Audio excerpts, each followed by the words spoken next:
Hey guys, welcome back to Fishing It Up. Today, I'm going to go over how to install gas struts. I'm going to install them on my live well lids, but hopefully this will help you install them wherever you want on your boat.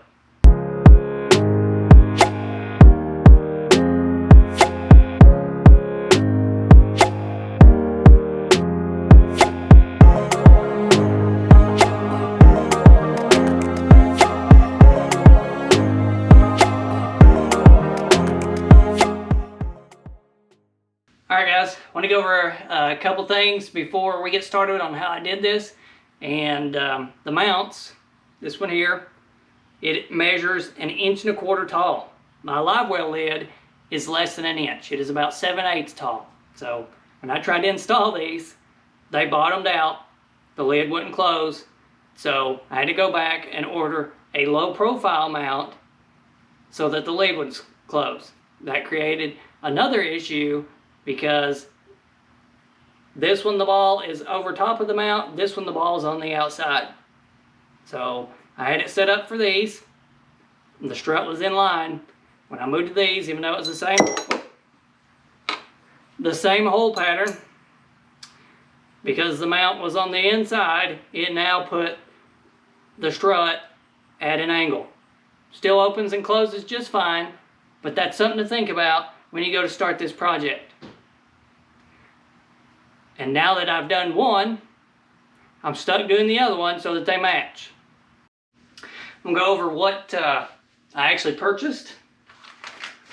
I purchased these on Amazon. They are 10-inch, 18-pound gas shocks. They are Arana, I'm not sure of the brand name there. They look like this. They're black, so they match the ones that are on my Vexus.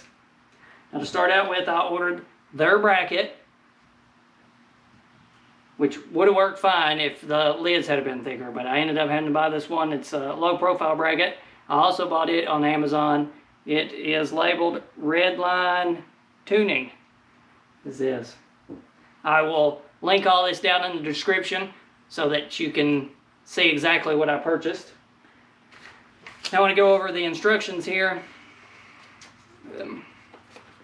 Put this up on the screen so that's easy to see. It has a couple measurements on here that you have to figure out. The first one is the upper bracket, which is making CA, which is how far out on the lid from the hinge out. It needs to equal 20 to 30% of CE, which is the width of your lid. So my lids were 16 inches wide, deep, however you want to say it. And I went with 25% because it's right in the middle. So that gave me 4 inches. Good even number, 4 inches. Then the next thing, the lower bracket. So that gives me the mounting location for my bracket on the lid itself. That's 4 inches from the bottom of the lid up to the center of this bracket, where the strut will actually click on there.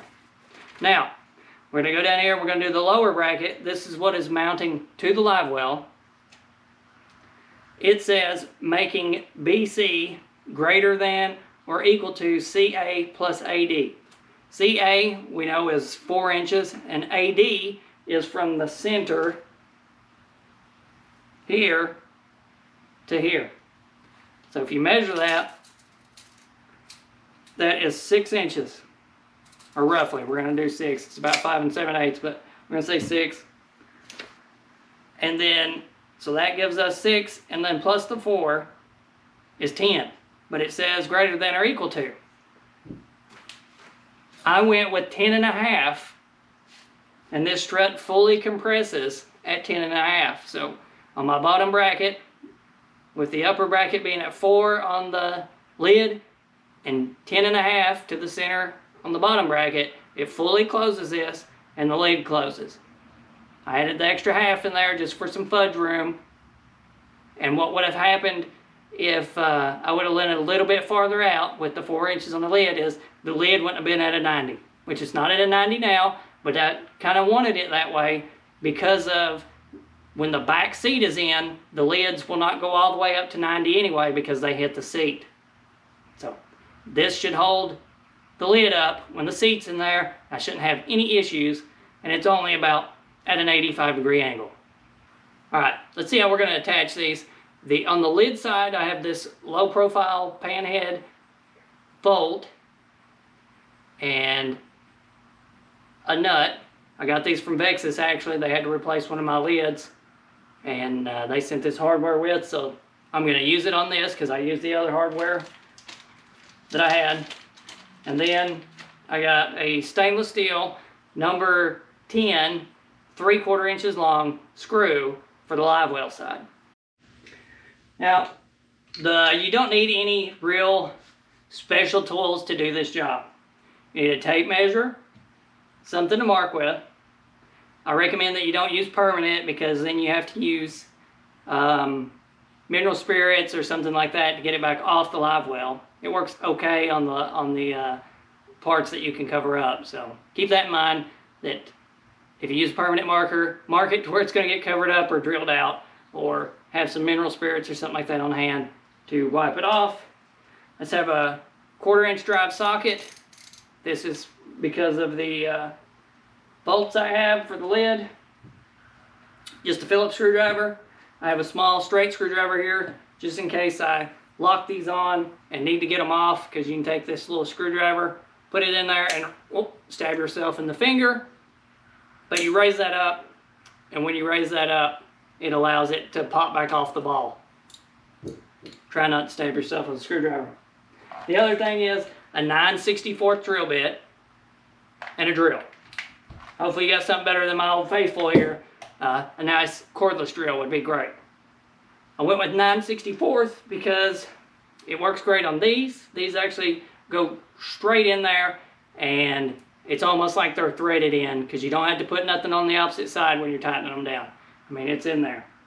It also works okay with the number 10 screw, which it calls for an 1/8 inch diameter drill bit for a number 10. I got away with the 9/64, but there's a possibility it could strip out if you over tighten it. Alright, the first thing we're going to do here is we're going to mark where this is located on my other one so that they match when it's both open like this.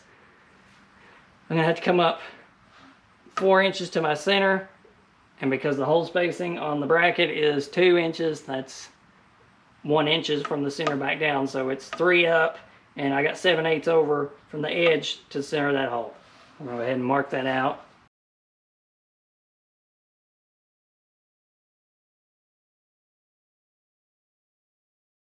And the way this is going to go, it's going to fit tight up into the carpet, and the bracket is going to be right there. And that's just so that it matches the other one. Alright, we got those marked. Go ahead and take a punch and mark it just so it doesn't walk off on me.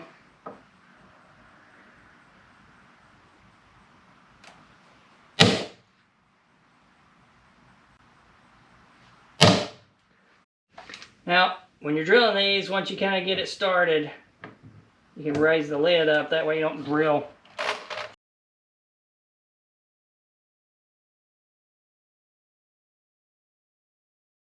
We have the hole there. I'm just going to check it one more time. Oh, we're looking good.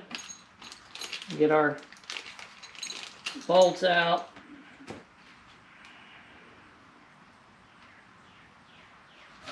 And I'm going to show you a little trick.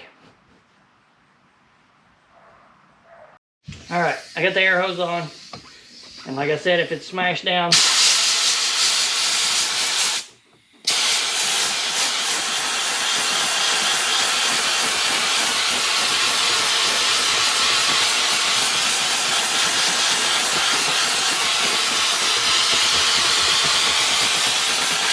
it fluffs the carpet back up for you. Because you can see, I don't know if you can tell on camera, but this is as flat can get, and it's kind of fluffed this back up and made it look new again. It's a great way to fix something, like if you had a graph mount mounted up front and you take it off, it's been on your carpet and it's got that outline. You can just take the air hose and blow it and it'll stand it right back up for you. So we might have a little issues finding the holes. I'll take something small, like a smaller drill bit, stick it through. We're going to start at the bottom one. We'll stick it through. That way I know where to go. And if you really want to try to hide this bolt head, screw head, one thing you can do is kind of get it started and then use the air hose to blow the carpet fibers away. Blow the carpet fibers away and then screw it on down, and then the carpet will help hide the screw head. These go in here with that 9/64 hole. They go in there super tight, and it's like they're threaded.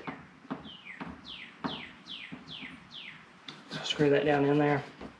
You can see that one a little bit, but we'll take and come back with the air hose, try to blow some of the carpet fibers over it. Now I'm going to go through the upper one.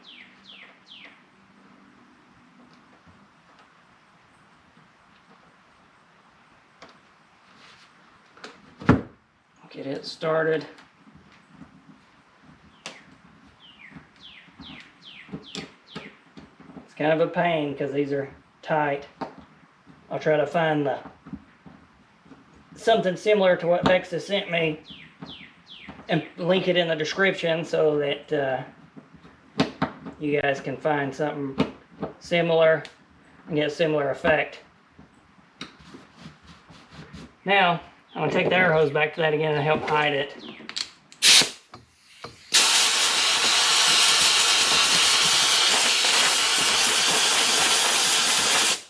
You may even have to back these back out,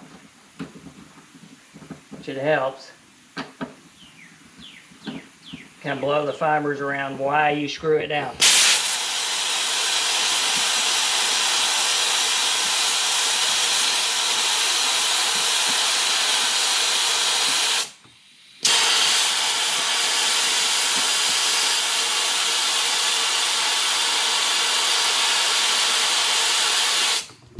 And maybe this isn't as important to you guys, but I don't like to, I want it to look as factory and as clean as possible.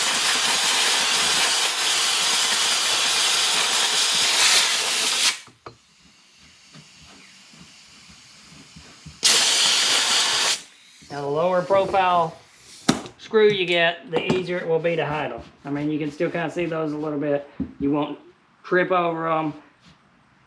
You should be fine. They're black, so they kind of halfway blend in. So now those are sticking through. We're going to go ahead and mount our bracket. The ball is going to go out.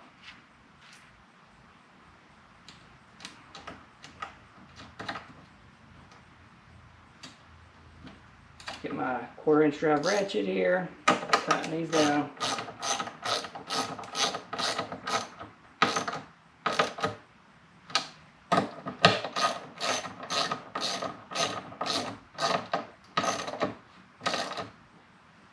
Just like that, that part is done. It's easy to do, and it's going to match the other side. Now we're going to locate the lower mount and then mount the strut on there. I'll locate this lower bracket. Got my tape measure, the marker.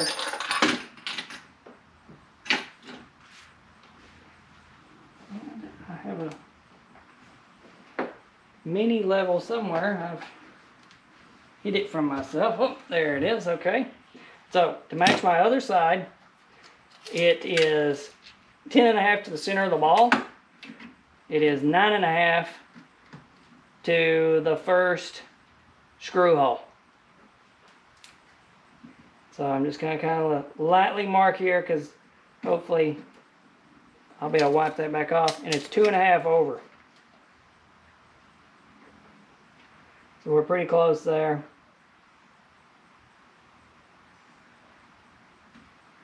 So that's where that one's going to be. These are 2 inches apart. So we'll go 2 inches up.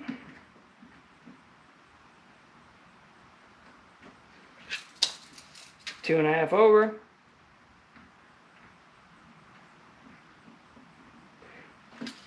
Those are located where they'll get covered up or drilled out, so I should be fine.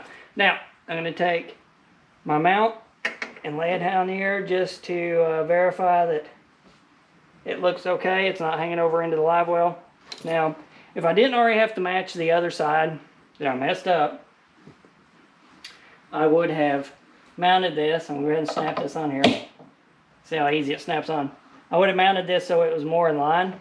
It would have been over here, like that. And it would have probably looked 100 times better. It'd been out of the way. It wouldn't have been as likely to get water on the mounts or on the strut itself. So I could still do that, but then I'd have an oddball over there. When they're both open, you'd notice it. It's totally personal preference. But me, myself, I want it to match. I'm going to spin this around. Oop. So it'll be clicking in there. Everything looks good. I'm going to go ahead and use a punch.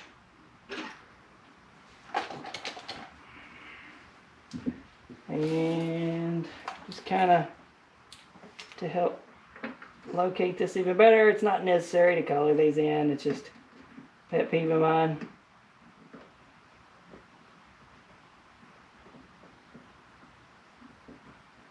I just kind of do it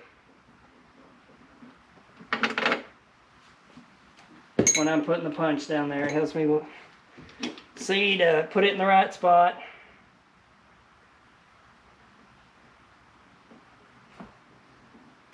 Maybe not. It could be making it worse. Who knows? But I did it on the other side and both lids, so why not? So now there's that. Now we're going to drill these holes. Now remember, I said I'm using a 9/64. I didn't have an 1/8. A number 10 screw that I'm using actually calls for an 1/8. It screws in a whole lot easier than the 9/64, but there's a possibility it can strip if you over tighten it.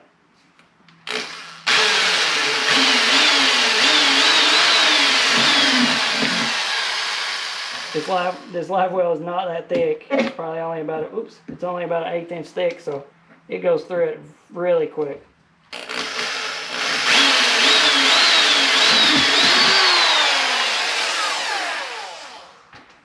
It does not take much at all.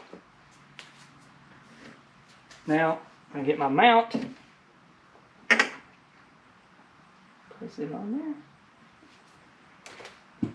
Get my two number 10 by 3/4 screws. These are stainless steel. Well, they don't rust. I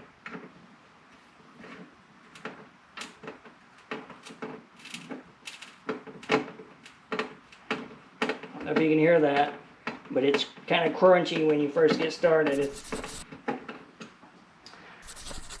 busting the gel coat, I guess, that top layer.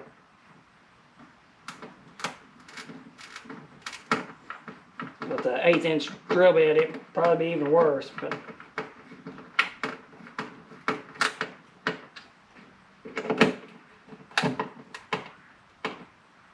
I'm just going to kind of snug them up. I'm not going to put a ton of torque on them, and then I'm just going to snap that on there. If you've stuck with me this far, I have a couple more things for you. One, I ended up contacting Jason Parsons at Vexus. I've had to deal with him quite a few times over some minor issues I've had with my boat, and he's been great. Vexus has been great about fixing the issues, but I told him I wanted to purchase some of these mounts that Vexus actually uses on the boat itself. And instead of charging me for them, he just mailed them out. There's only 4 of them, but I really appreciate him doing that. It's kind of saved me. Because one issue I had from using these, because I didn't initially intend on using these, is it put the strut at an angle. When it did that, it caused the live well lids to be out of square. So when you closed them, they rubbed on the outside and it had a gap in the middle. This was not desirable at all. It looked horrible, and you had to put a lot of effort in to close them. So once I received those brackets, I did have to make some changes. You won't be able to notice them because I had to move it down on the actual livewell lid. So keep that in mind. If you buy struts and you don't buy the bracket from the same company, the instructions may not work out. So I actually had to move the bracket down 1 inch because I changed to the lower profile bracket that Vexus had versus the bracket that actually the company sold. So keep that in mind when if you make those changes, or when you're deciding you want to set all this up.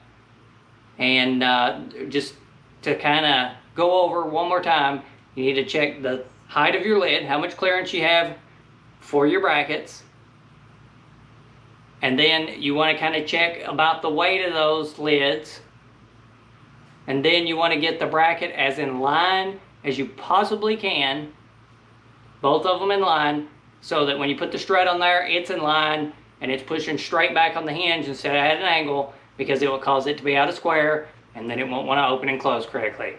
So, alright, hopefully that's been beneficial. Hopefully it gives you a good idea of what you need to do to install the struts on your own lids. It's pretty simple. The instructions that come with them are kind of vague, but with a little thought, it's not really that bad. I did one just to make sure it was okay before I said, hey, I'm going to film this, because it'd been a disaster trying to film it and knowing it was going to be wrong, which I still did come up with some issues with it being out of square. So as always, thanks for watching. Like, comment, and subscribe, and we'll see you next time on Fishing It Up.